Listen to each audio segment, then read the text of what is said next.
And the next we have, I don't know until I see who it is. It is the divine Loretta Chandler!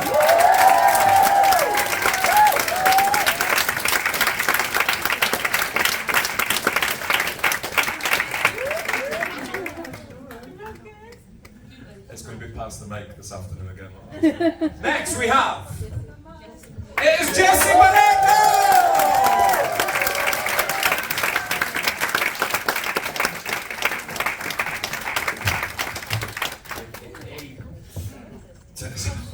We've got a thing going on. Miss Valerie Landsburg!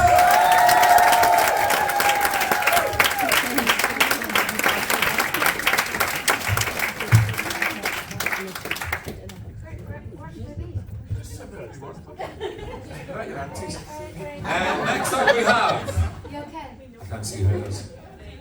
It is Mr. Curreri!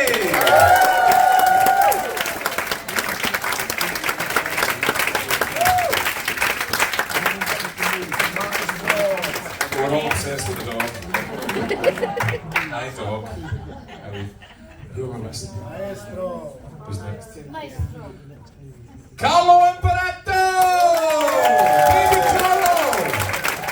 Hey, baby Carlo!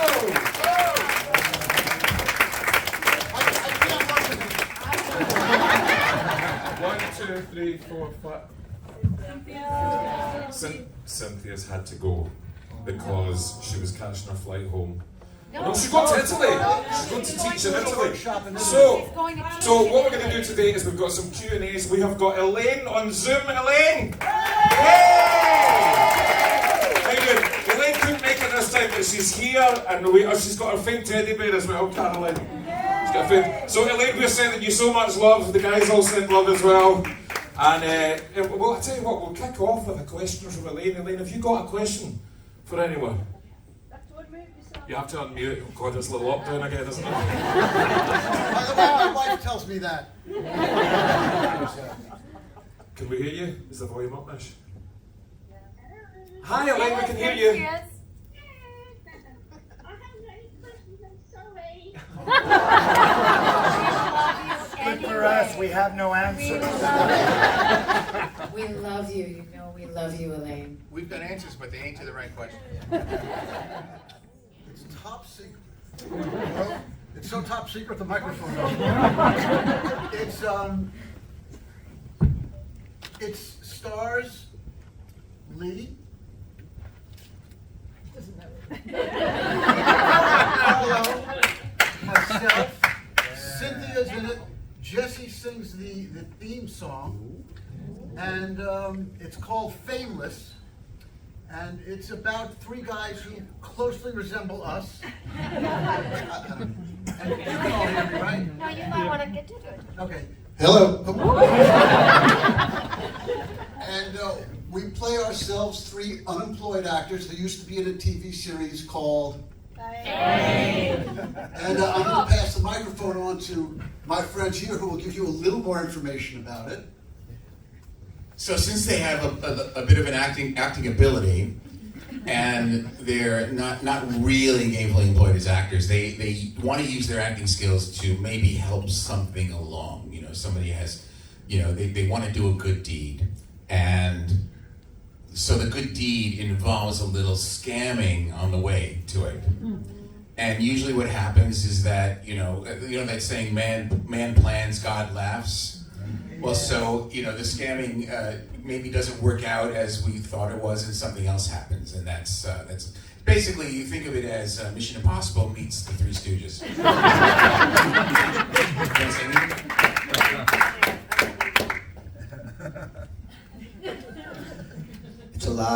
It's a lot of work hanging with these guys.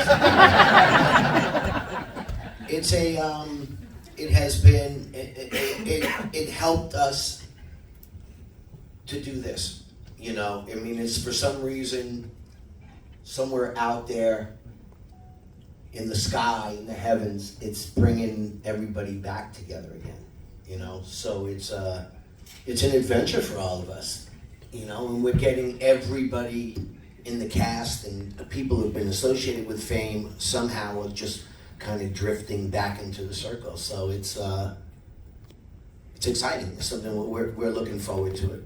You know? So the big question is, how do we get to see this? You all call up Netflix and say you heard about the show. Are you showing it? What's it called? Fameless? It's called Fameless. You all bombard Netflix.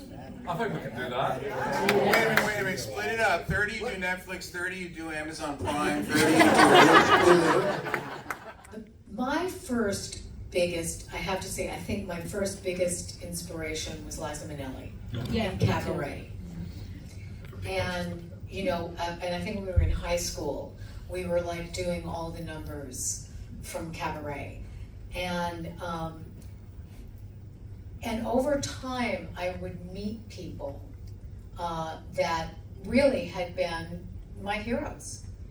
And I have the same reaction you do. It was just so important to connect with them.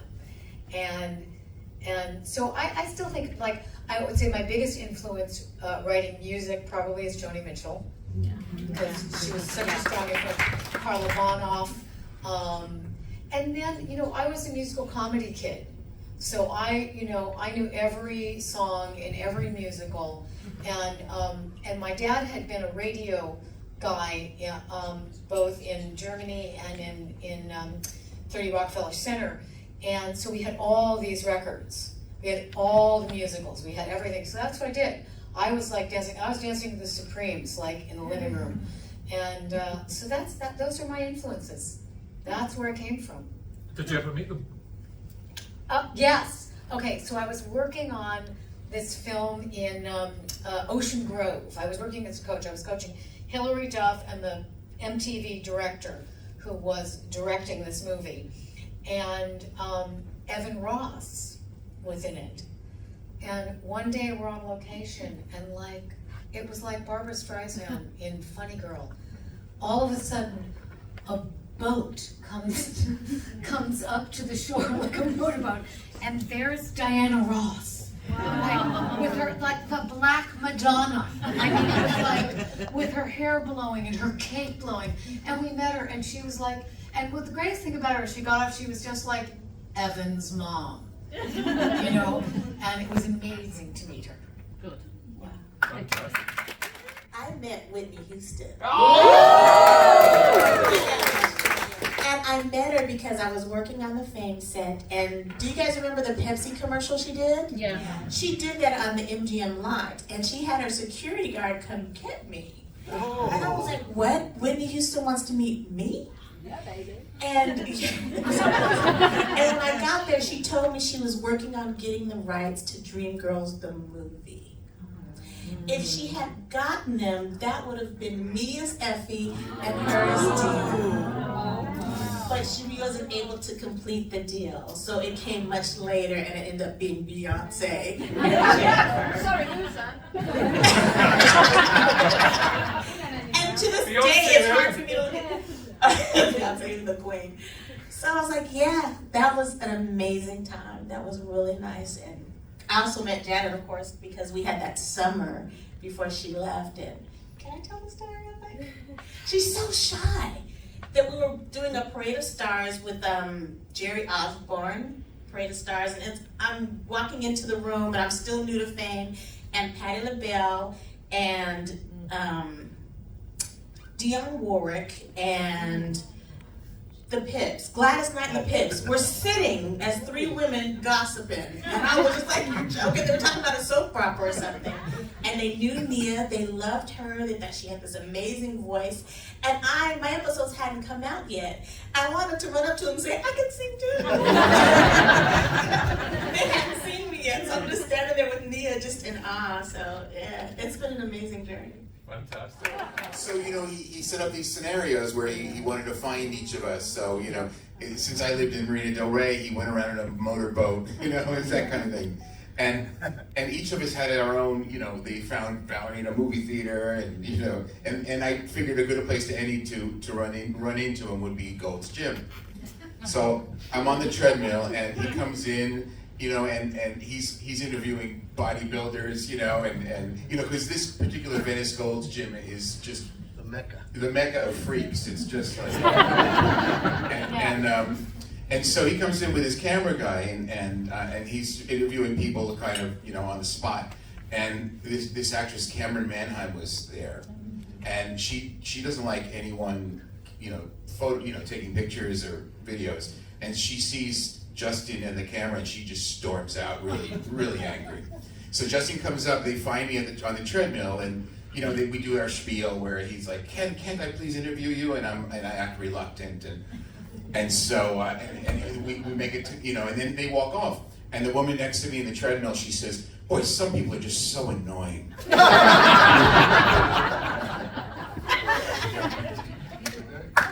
Yeah. Baby Carlo. No, they had me go to an Angels game, and Oh my God. and they ran into me there. So I knew this gentleman was hunting me down. So I brought a couple of guys with me too, because I didn't know. But so it was a little scripted, but it was like a reality thing. So I mean, he really did have to, you know, it was funny. Yeah. The funniest part still for me about this is, so they were gonna kind of come up to the house and see that I wasn't there. And Brooklyn, who some of you may have met, was, I guess he was like 14 or something at the time. And so he was gonna come out and say, "No, I think my mom went to the movies." And right before he goes like this, he goes, "Mom, do you think it's okay if I take off my shirt?" And I was like, "Go for it." They made me go into a closet and they never looked for me. I think there's one part of that documentary I think that definitely was genuine was when Carlo walked in at the end. And you were all, please tell me that was genuine. When Carlo Mayo Jenkins came in at the end. When you were all singing Star Maker and Carlo walked in. No, it was Gene Anthony Ray. Gene Anthony Ray. Gene Anthony Ray. No, that was the BBC thing, the Justin Lee Collins thing. I'm right, I'm at that. Carlo Mayo Jenkins. Oh, I'm glad at the somebody end. remembers. They can't remember. I can't remember if that was planned or not. We didn't see the thing.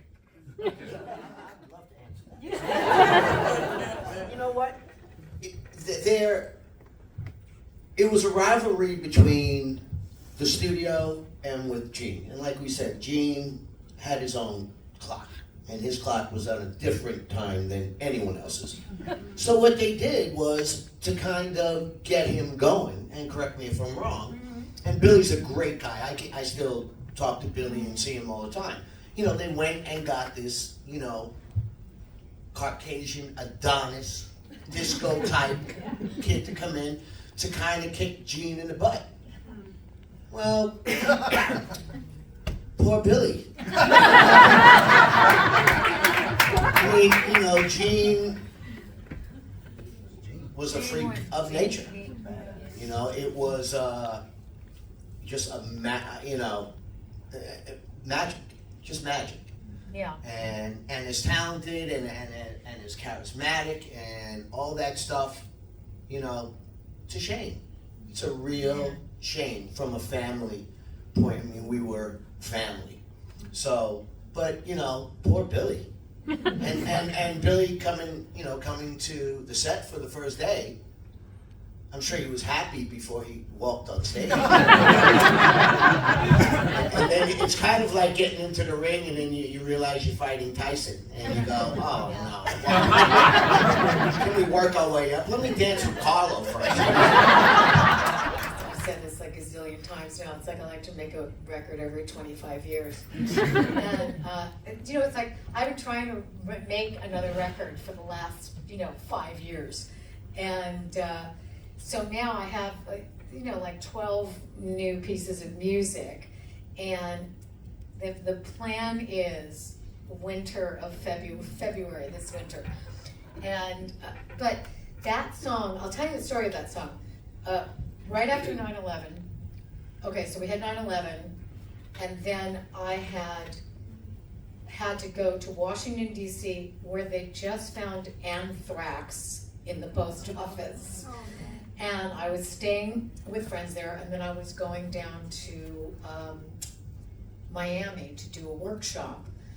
And on the way down, we stopped for coffee, and all these people were just looking at the television set because the second plane had crashed on Long Island, right? On Queens. And I was just beside myself. And I called my mother on the phone and I said, look, at some point I'm gonna have to fly home, so here's what I want you to do. I'm taking out a $2 million life insurance policy with the airlines, you know, when you do flight insurance. And I said, if I die in this plane, you have to come to Los Angeles and raise my children. But then when I went into the airport in Miami, you could hear a pin drop. Like people were talking to each other like this. Everybody was being so nice to the ticket agents. They were just like, hi, are you okay? And I was just playing those first two chords. It was like, dun, dun, dun, dun, and my little Taylor Mini with me. And then the song just came. And the whole song sort of wrote itself. And I just remember I was like scribbling on paper and, you know, kind of doing it and scribbling on paper. And that's really where it came from. You know, it's like taking dictation sometimes. So hopefully you will see it soon. The reason you guys know all those Fame songs is because they addressed very real feelings that people have, right? When they're feeling anxious, when they feel like they need to express something. So I think the great thing about Zoom is that a lot of artists started giving their music away. They started performing it. You know, Norah Jones was constantly putting out live little ditties. And I think that's really what came out of it, is that you really saw the artists step up to express, to continue to express themselves and to share the most important thing, which is music, right? Laughter, smiles, and that leads to some sort of idea of hope. There is going to be hope. There is going to be a tomorrow morning. When I first started doing these reunion shows, you know, we came on in the later seasons. So a lot of those songs were written for the later seasons. We did some covers, right? We did revamps. So we didn't get to sing the songs that were originally written by the original writers of Fame. And when you listen to those songs, so when I started learning them for the reunions, I realized that's why it has such a strong base. Mm-hmm. Life is a celebration. Tomorrow morning, I still believe in me. You know, Star Maker. I never sang those songs because they were before I was on the show. But in learning them, I realized that's why there was a generation of people that loved it, is because it gave us a sense of hope. So now when we do these concerts, it was the same thing during the Zoom pandemic. A lot of artists figured out how to do it online, how to express themselves. And a lot of artists started writing. They started writing more music, stuff, you know, music became inspirational as a part of that. But that's what we do. And I think that's where Fameless comes from, the inspiration for that. When you listen to the opening song that Lee wrote, it's beautiful, and it's like a work of art in itself. You know, I'm telling him, hey, we should finish it so that in itself, if the song catches fire, then it can refer to the theme from Fameless, and it'll lead us back to what we're creating. But that's something we've always done. If you listen to the songs that Valerie sings in a lot of our reunion shows, those are songs that she's writing now, the songs that she's written in the last 10, 15, 20 years, post-Fame. You know, the songs that Paul sings, those are songs that he's been writing, you know, his entire career. So a lot of that is, I think what came out of that is really artists are gonna rise up to the challenge. We got to bring hope back. We got to bring ourselves. Carlo said it so succinctly in one of our shows the other night, where he just kept saying, look, we're back. You know, society is back. And that's what humanity is. And I think that's what these Fame reunion, these songs represent. You know? Real quickly, most of my work is done by myself anyway in the studio. So I sit there alone all the time working on stuff. And when the pandemic hit, and then everybody started being at home. I did absolutely nothing.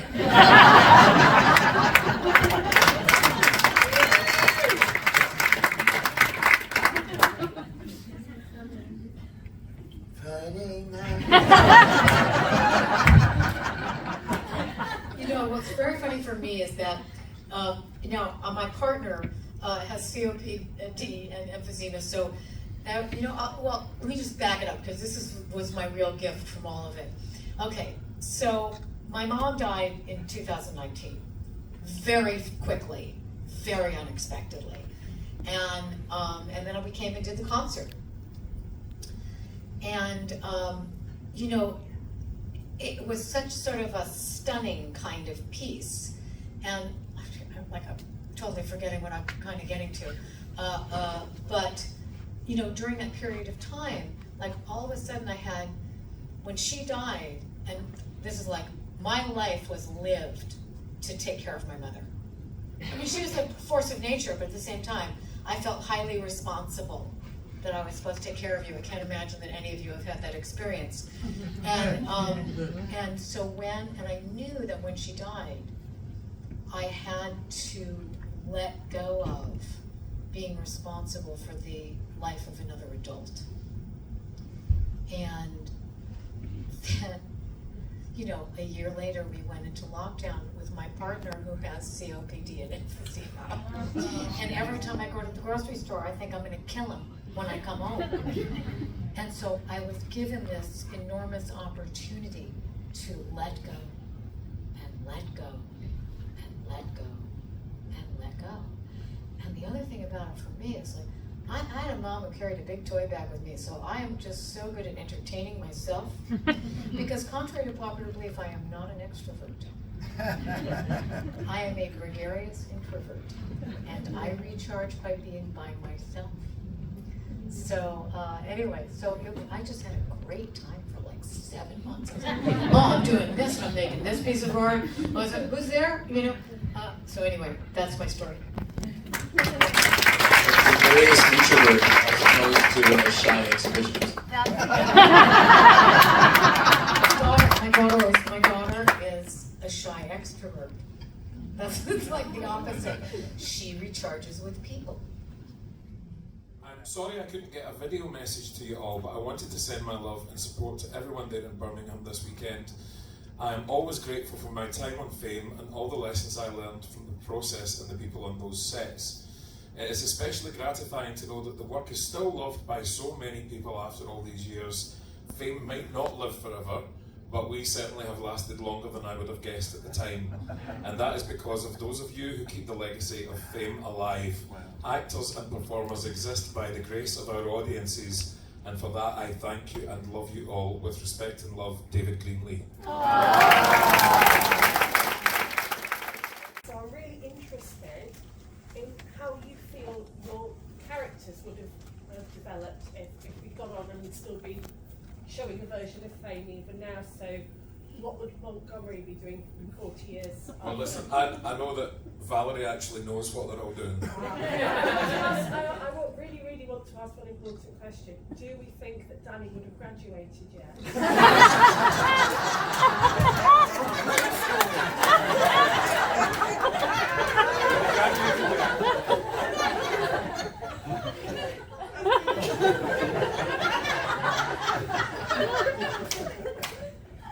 I think we're probably the only ones here who actually got paid to go to school.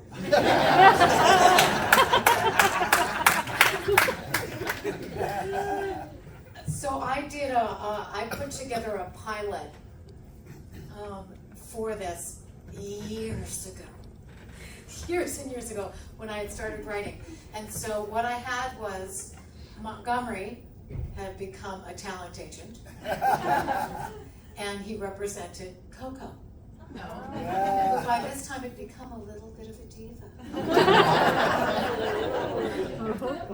And this was before, it's like everybody was going. So Jesse's character was, you were still performing. But like, I always saw you as performing as a singer and dancer. and being that part of your performance stage and having created that sort of career. And then with Mia, you know, and particularly at the time, it was the real struggle of being a woman in show business. Guess what Lee was doing? Guess what Lee was doing? He's a very, very successful record producer. Okay? And this is my favorite thing that I have to tell. So when we wrote it, I wrote this with Dinah Manoff, by the way, who was one of the stars of Grease. And so with Danny, there is an on and off relationship with Danny. And then Doris decides to come out. She's married, you know, when she has the baby, the first baby. And then she comes out and she's married, and not married because we couldn't get married then, but with another woman, and they decide they want to have a baby. So who do they go to?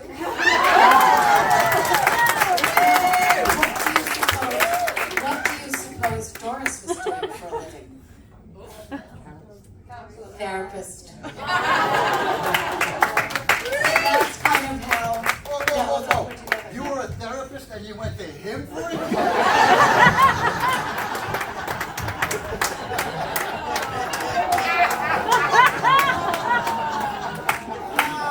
We're just so glad you came out of the closet.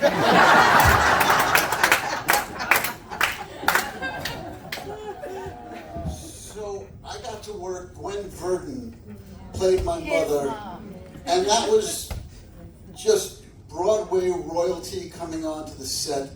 And my God, what a professional. She showed up, she knew her lines, there wasn't a problem, and it was a blessing to work with her. It's one of the highlights of my career. And Val's going to talk about this later, I think. But also, Art Carney was on one of the episodes, and I'm going to let you take it. But for me, are the Honeymooners, were they ever on TV here? It's the world's best sitcom ever. And Art Carney was, when I saw him, I could not even speak to him. That's how, I was like, and I had to walk away. I know you guys, most of you haven't seen seasons 5 and 6, but do you know who Curreri Hamilton is? Yeah. Oh, you have? So most of you have? Okay, good. So when her mother came to the show, Carol Burnett, oh my gosh. Because, you know, as a black girl, Carol Burnett to us sounded like a black woman when she sang. It was like, girlfriend's got pipes. And she's funny and just so humble and so sweet. And that talent just rises out of her so effortlessly. And she was just so sweet and amazing. And I asked Carrie, can I go talk to your mom? She said, yeah, of course you can. And then I couldn't speak because she's just that awesome. But yeah, that was my favorite Carol Burnett, definitely. There were so many, but Isai Morales comes to mind. One of my brothers. Years later, I got a chance to play a heavy in something that he was the hero in. I said, I don't usually do heavies anymore, bro, but because you were the heavy in my episode, I'm going to pay it back to you. But yeah, well, he tried to, but I didn't get in. I didn't do it. But Joan Baez was another one. And then I have to go all the way back to my childhood when I was sitting in that Fame Set auditorium, and I looked over and Milton Berle was sitting right there. And he was a cranky old Milton Berle by that point. He wasn't cracking no jokes. He's like, I'm not funny, Milton Berle. I'm tired, old Milton Berle. But I was still like, Milton Berle. I have a quick Milton Berle story. We were all doing a Christmas special for CBS, and Milton Berle was there. And our dancers were there. We did a number. And Milton Berle starts making fun of the dancers. He's doing all this. So I'm like, I see him down the hall. And I go, because I was like a little pissed off that he was making fun of the dancers. And I go, Bob Hope! he looks at me and he goes like this. I'm going to second Paul on Art Carney, and also in that same episode was Ray Walston, My Favorite Martian. And because, you know, of course, as a kid, you know, we watched The Honeymooners and My Favorite Martian all the time. But one of my favorite people who is not famous, unfortunately, for the standpoint of his story, was one of the directors who came to direct, I think, 2 or 3 episodes. His name was Mark Daniels. He was he directed, I think, Valerie knows this, maybe probably 100 episodes of I Love Lucy. And he was the only person that could tell Lucy what to do. And he also directed the pilot in an episode of Star Trek, which was my favorite show as a kid. The Captain Pike episode with the buttons that go, you know. And this guy was amazing. Plus, there was another guest star that you might have heard of named Bruno Kirby, who was, to me, was a brilliant actor. And he did The Godfather and a show when I was a kid called Room 222. So these were my, the people that I grew up with. I would, so I have to say, Brando, when Marlon played. Your father. When he played the janitor. You guys, you said every one of them. You just picked one. You went 5 each. I have no one left. I was going to say Carol. I was going to say Ray Walston. Where did that come from? He wasn't even on the show when Ray Walston came on. You know what? My favorite guest star was all of us. These are my favorite guest stars. We were all guest stars on that show.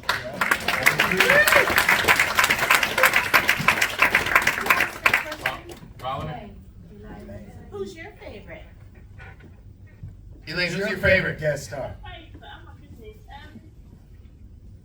Well, I said I liked the episode with Jimmy Osmond.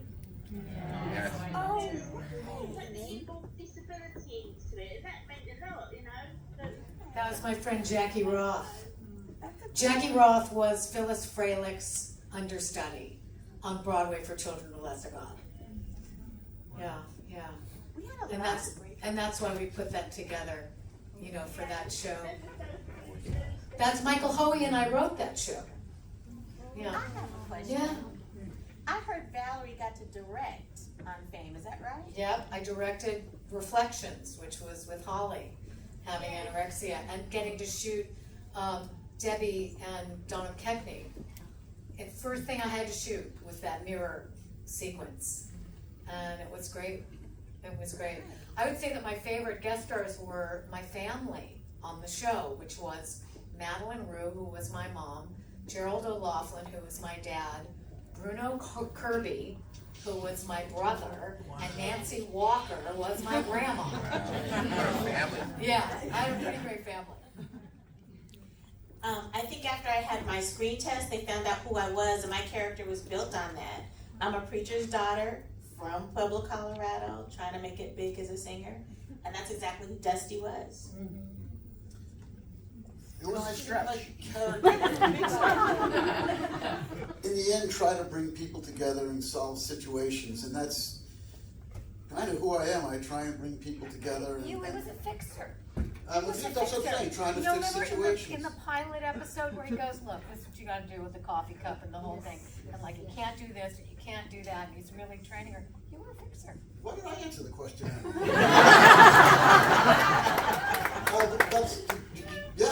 Yeah. Joy and I just talked for him for years. That's why. Yeah, that's one of the things that the writers would do, especially with the new characters, is they'd bring us in. When me, Janet, and Nia got on the show, we each went in and interviewed, and they asked us questions about ourselves. And so my character was based a lot on some of the things I told them. And then from there, they kept developing it. Every year I was on, we had a different group of writers.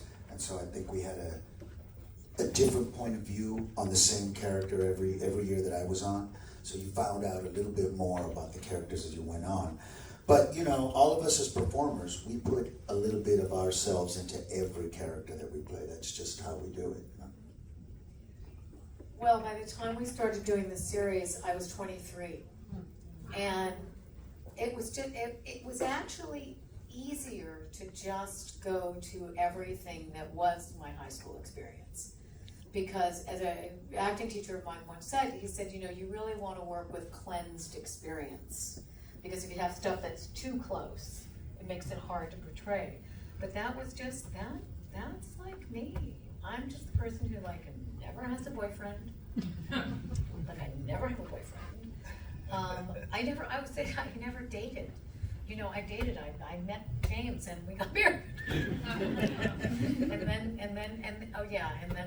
Then my second act is, I met in 7th grade. So, and that's crazy, but,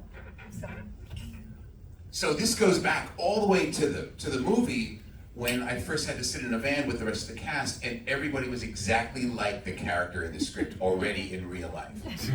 So then move that to the TV show when, you know, pretty much it was really well cast. Everyone was very similar. And then throw on top of that the fact that we had this brilliant writer named Bill Blinn, who then listened to us talk and sat there kind of observing everybody, immediately started putting everyone's qualities into the scripts and things people said into the scripts.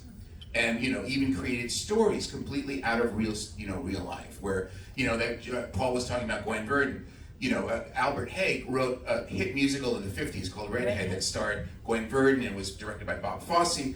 Then, you know, of course, Bill Blinn puts in the show, Gwen Verdon coming back to reunite with Albert Haig, who wrote that, you know. So it was just, to me, it was a brilliant portrayal of real life in this sort of story form, you know. Yeah, he's right, because, Oh, sorry. go, coming back to you. no, that's exactly what it was for us too, because when I was speaking with them further, being from Pueblo, Colorado, there wasn't a lot of Black culture when I grew up.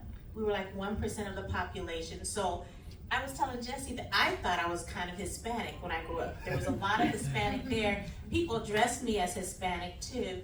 But I didn't know I was a Black young woman, but I didn't know my culture. I didn't know what we had contributed to America. And so they were saying, you know, we're going to the Apollo. And I'm like, what's the Apollo? And they're like, you don't know what the Apollo Theater is? So in that episode, they even added that, where I go to Gene and ask him to help me write a paper about the Apollo Theater. He goes, you've never been there? He's like, where you been? I'm like, in Pueblo, Colorado. Now, you gonna help me or not? And it's a great episode, and what was really special about it is they took us to New York, and I got to see the Apollo. And I finally got the chance to see all those beautiful Black stars that came before me and feel that magic in the halls. And I don't think that ever would have happened if I hadn't been on Fame. And they weren't sensitive to the fact that you need to know this, and we're gonna help you get there.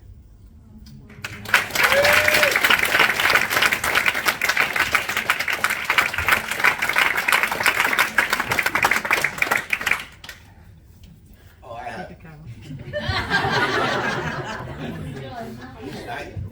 I mean, it was easy for them. I had to work. We got a real stretch for you. You got to play a kid from the Bronx. You know something? Originally, you know, my character was the Ralph Garcia character, Puerto Rican kid. So I was kind of, you know, when the series. I mean, I went up for the movie. I was too small for the movie. I mean, I was in for a minute, but I was physically and like a year too young and just too small. So when the series came about, you know, I remember they had called and I didn't do the pilot. The pilot was cast, and was that character the Ralph Garcia? He was the Ralph Garcia character. So I don't know. I guess they just needed, you know, a good-looking Italian guy.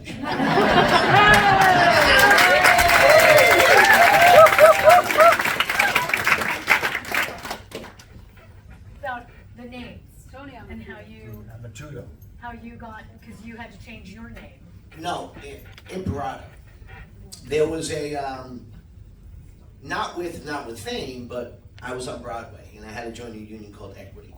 Well, there was another Anthony Imperato in Equity, so I wound up using my communion name, my confirmation name, which is Carlo. It's Anthony Richard Carlo Imperato. So I use Carlo Imperato. So I always said, who is this Anthony Imperato?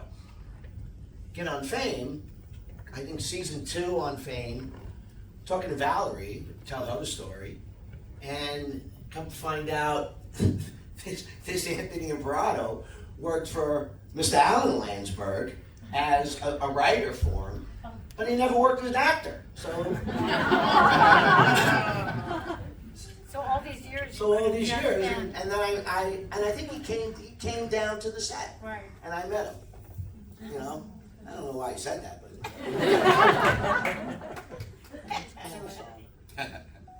Okay, so everybody, how wonderful was that?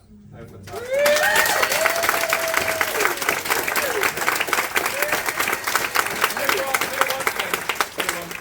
So I've been working with these guys for 2 weeks, and you guys all know I'm as much of a fan as you. They're as magical as you expect, honestly. Over and above the call of including us all and making us all feel part of the gang and part of the team. Unbelievable. So please give it one more time a huge round of applause.